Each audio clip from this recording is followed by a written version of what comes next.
नमो भगवते वासुदेवाय। श्रीमद् भागवत महापुराण चतुर्थ स्कंध प्रथम अध्याय। स्वयंभू मनु की कन्याओं के वंश का वर्णन।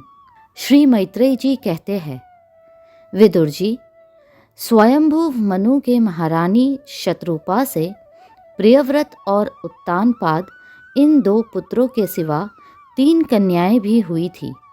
वे आकुति, देवहूति और प्रसूति नाम से विख्यात थी।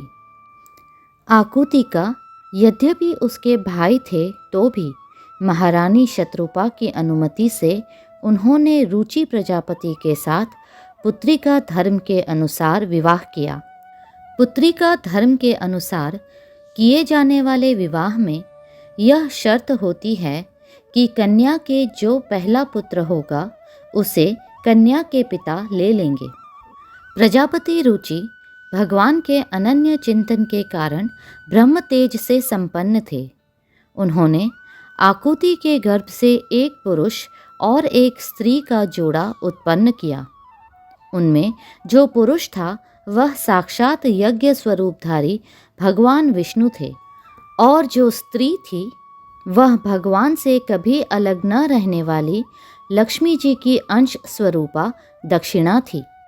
मनु जी अपनी पुत्री आकुति के उस परम तेजस्वी पुत्र को बड़ी प्रसन्नता से अपने घर ले आए और दक्षिणा को रुचि प्रजापति ने अपने पास रखा। जब दक्षिणा विवाह के योग्य हुई तो उसने यज्ञ भगवान को ही पति रूप में प्राप्त करने की इच्छा की। तब भगवान यज्ञ पुरुष ने उससे विवाह किया। इससे दक्षिणा को बड़ा संतोष हुआ। भगवान ने प्रसन्न होकर उससे 12 पुत्र उत्पन्न किए। उनके नाम हैं तोष, प्रतोष, संतोष, भद्र, शांति, इडस्पति, इद्म, कवि, विभु, स्वः, सुदेव और रोचन। ये ही स्वयंभुव मनवंतर में तुषित नाम के देवता हुए। उस मनवंतर में मरीचि आदि सप्त ऋषि थे। भगवान यज्ञ ही देवताओं के अधीश्वर इंद्र थे और महान प्रभावशाली प्रियव्रत एवं उत्तानपाद मनुपुत्र थे। वह मनवंतर उन्हीं दोनों के बेटों, पोतों और दौहित्रों के वंश से छा गया।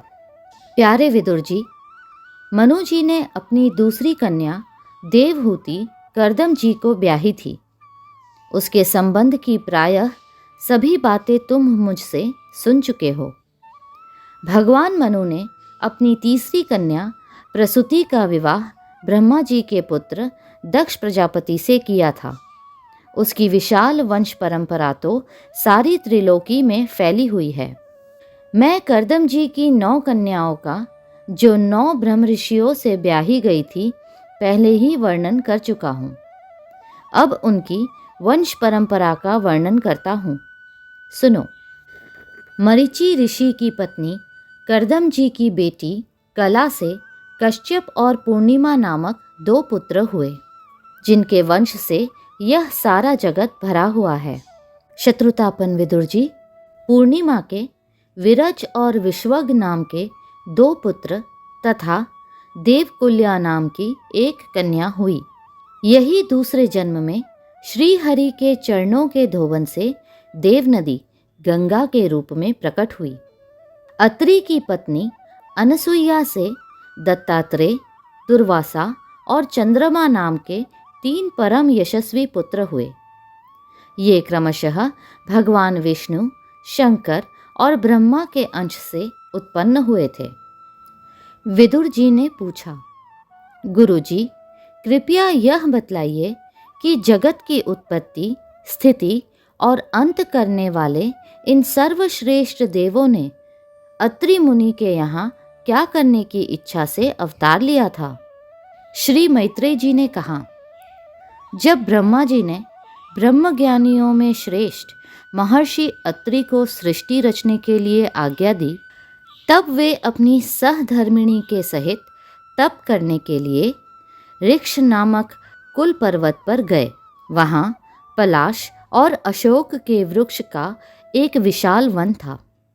उसके सभी वृक्ष फूलों के गुच्छों से लदे थे तथा उसमें सब ओर निर्विंध्या नदी के जल की कलकल ध्वनि गूंजती रहती थी।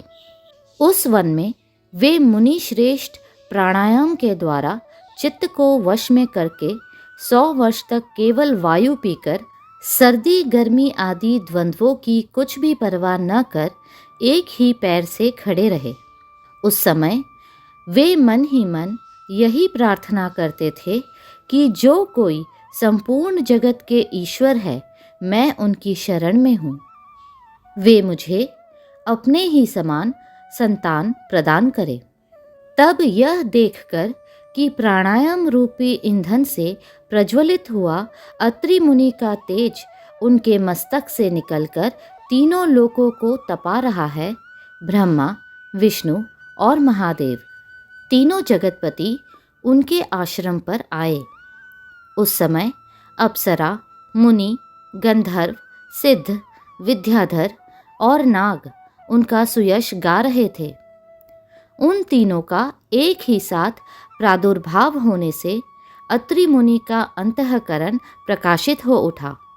उन्होंने एक पैर से खड़े खड़े ही उन देव देवों को देखा और फिर पृथ्वी पर दंड के समान लौटकर प्रणाम करने के अनंतर अर्घ्य, पुष्प आदि पूजन की सामग्री हाथ में ले उनकी पूजा की। वे तीनों अपने अपने वाहन हंस, गरुड़ और बैल पर चढ़े हुए तथा अपने कमंडलू, चक्र, त्रिशूल आदि चिन्हों से सुशोभित थे। उनकी आंखों से कृपा की वर्षा हो रही थी। उनके मुख पर मंद हास्य की रेखा थी, जिससे उनकी प्रसन्नता झलक रही थी। उनके तेज से चौंधियाकर मुनिवर ने अपनी आंखें मूंद ली। वे चित्त को उन्हीं की ओर लगाकर हाथ जोड़ अतिमधुर और सुंदर भावपूर्ण वचनों में लोक में सबसे बड़े उन तीनों देवों की स्तुति करने लगे। अत्रि मुनि ने कहा, भगवन, प्रत्येक कल्प के आरंभ में जगत की उत्पत्ति, स्थिति और लय के लिए जो माया के सत्व आदि तीनों गुणों का विभाग करके भिन्न भिन्न शरीर धारण करते हैं, वे ब्रह्मा, विष्णु और महादेव आप ही हैं। मैं आपको प्रणाम करता हूँ। कहिए, मैंने जिनको बुलाया था, आप में से वे कौन महानुभाव हैं? क्योंकि मैंने तो संतान प्राप्ति की इच्छा से केवल एक सुरेश्वर भगवान का ही चिंतन किया था। फिर आप तीनों ने यहाँ पधारने की कृपा कैसे की? आप लोगों तक तो देहधारियों के मन की भी गति नहीं है, इसलिए मुझे बड़ा आश्चर्य हो रहा है। आप लोग कृपा करके मुझे इसका रहस्य बतलाइए। श्री मैत्रेय जी कहते हैं, समर्थ विदुर जी, अत्रि मुनि के वचन सुनकर वे तीनों देव हंसे और उनसे सुमधुर वाणी में कहने लगे। देवताओं ने कहा, ब्राह्मण, तुम सत्य संकल्प हो, अतः तुमने जैसा संकल्प किया था वही होना चाहिए। उससे विपरीत कैसे हो सकता है? तुम जिस जगदीश्वर का ध्यान करते थे वह हम तीनों ही है। प्रिय महर्षि, तुम्हारा कल्याण हो। तुम्हारे यहाँ हमारे ही अंश स्वरूप 3 जगत विख्यात पुत्र उत्पन्न होंगे और तुम्हारे सुंदर यश का विस्तार करेंगे। उन्हें इस प्रकार अभिष्ट वर देकर तथा पति पत्नी दोनों से भली भांति पूजित होकर उनके देखते ही देखते वे तीनों सुरेश्वर अपने अपने लोकों को चले गए। ब्रह्मा जी के अंश से चंद्रमा, विष्णु के अंश से योगवेत्ता दत्तात्रेय जी और महादेव जी के अंश से दुर्वासा ऋषि अत्रि के पुत्र रूप में प्रकट हुए। अब अंगिरा ऋषि की संतानों का वर्णन सुनो। अंगिरा की पत्नी श्रद्धा ने सिनीवाली, कुहू, राका और अनुमति इन 4 कन्याओं को जन्म दिया। इनके सिवा उनके साक्षात भगवान अतथ्य जी और ब्रह्मनिष्ठ बृहस्पति जी, ये 2 पुत्र भी हुए जो स्वारोचिष मनवंतर में विख्यात हुए। पुलस्त्य जी के उनकी पत्नी हविर्भू से महर्षि अगस्त्य और महातपस्वी विश्रवा, ये 2 पुत्र हुए। इनमें अगस्त्य जी दूसरे जन्म में जठर अग्नि हुए। विश्रवा मुनि के इडविडा के गर्भ से यक्षराज कुबेर का जन्म हुआ और उनकी दूसरी पत्नी केशिनी से रावण, कुंभकर्ण एवं विभीषण उत्पन्न हुए। महामते, महर्षि पुलह की स्त्री परम साध्वी गति से कर्मश्रेष्ठ, वरियान और सहिष्णु, ये 3 पुत्र उत्पन्न हुए। इसी प्रकार क्रतु की पत्नी क्रिया ने ब्रह्मतेज से देदीप्यमान बालखिल्य आदि 60,000 ऋषियों को जन्म दिया। शत्रुतापन विदुर जी, वशिष्ठ जी की पत्नी ऊर्जा अर्थात अरुंधति से चित्रकेतु आदि 7 विशुद्ध चित्त ब्रह्म ऋषियों का जन्म हुआ। उनके नाम चित्रकेतु, सुरोचि, बीरजा, मित्र, उल्बण, वसुभृद्यान और द्युमान थे। इनके सिवा उनकी दूसरी पत्नी से शक्ति आदि और भी कई पुत्र हुए। अथर्वा मुनि की पत्नी चित्ती ने दध्यंग अर्थात दधीची नामक एक तपोनिष्ठ पुत्र प्राप्त किया, जिसका दूसरा नाम अश्वशीरा भी था। अब भृगु के वंश का वर्णन सुनो। महाभाग भृगु जी ने अपनी भार्या ख्याति से धाता और विधाता नामक पुत्र तथा श्री नाम की एक भगवत परायण कन्या उत्पन्न की। मेरु ऋषि ने अपनी आयति और नियति नाम की कन्याएं क्रमशः धाता और विधाता को ब्याही। उनसे उनके मृकंड और प्राण नामक पुत्र हुए। उनमें से मृकंड के मार्कंडेय और प्राण के मुनिवर वेदशिरा का जन्म हुआ। भृगु जी के एक कवि नामक पुत्र भी थे। उनके भगवान उष्णा अर्थात शुक्राचार्य हुए। विदुर जी, इन सब मुनीश्वरों ने भी संतान उत्पन्न करके सृष्टि का विस्तार किया। इस प्रकार मैंने तुम्हें यह कर्दम जी के 2 हित्रों की संतान का वर्णन सुनाया। जो पुरुष इसे श्रद्धापूर्वक सुनता है, उसके पापों को यह तत्काल नष्ट कर देता है। ब्रह्मा जी के पुत्र दक्ष प्रजापति ने मनुनंदिनी प्रसूति से विवाह किया। उससे उन्होंने सुंदर नेत्रों वाली 16 कन्याएं उत्पन्न की। भगवान दक्ष ने उनमें से 13 धर्म को, 1 अग्नि को, 1 समस्त पितृगण को और 1 संसार का संहार करने वाले तथा जन्म मृत्यु से छुड़ाने वाले भगवान शंकर को दी। श्रद्धा, मैत्री, दया, शांति, तुष्टि, पुष्टि, क्रिया, उन्नति, बुद्धि, मेधा, तितिक्षा, ह्री और मूर्ति, ये धर्म की पत्नियां हैं। इनमें से श्रद्धा ने शुभ, मैत्री ने प्रसाद, दया ने अभय, शांति ने सुख, तुष्टि ने मोद और पुष्टि ने अहंकार को जन्म दिया। क्रिया ने योग, उन्नति ने दर्प, बुद्धि ने अर्थ, मेधा ने स्मृति, तितिक्षा ने क्षेम और ह्री अर्थात लज्जा ने प्रश्रय अर्थात विनय नामक पुत्र उत्पन्न किए। समस्त गुणों की खान मूर्ति देवी ने नर नारायण ऋषियों को जन्म दिया। इनका जन्म होने पर इस संपूर्ण विश्व ने आनंदित होकर प्रसन्नता प्रकट की। उस समय लोगों के मन, दिशाएं, वायु, नदी और पर्वत सभी में प्रसन्नता छा गई। आकाश में मांगलिक बाजे बजने लगे। देवता लोग फूलों की वर्षा करने लगे। मुनि प्रसन्न होकर स्तुति करने लगे। गंधर्व और किन्नर गाने लगे, अप्सराएं नाचने लगी। इस प्रकार उस समय बड़ा ही आनंद मंगल हुआ तथा ब्रह्म आदि समस्त देवता स्तोत्रों द्वारा भगवान की स्तुति करने लगे।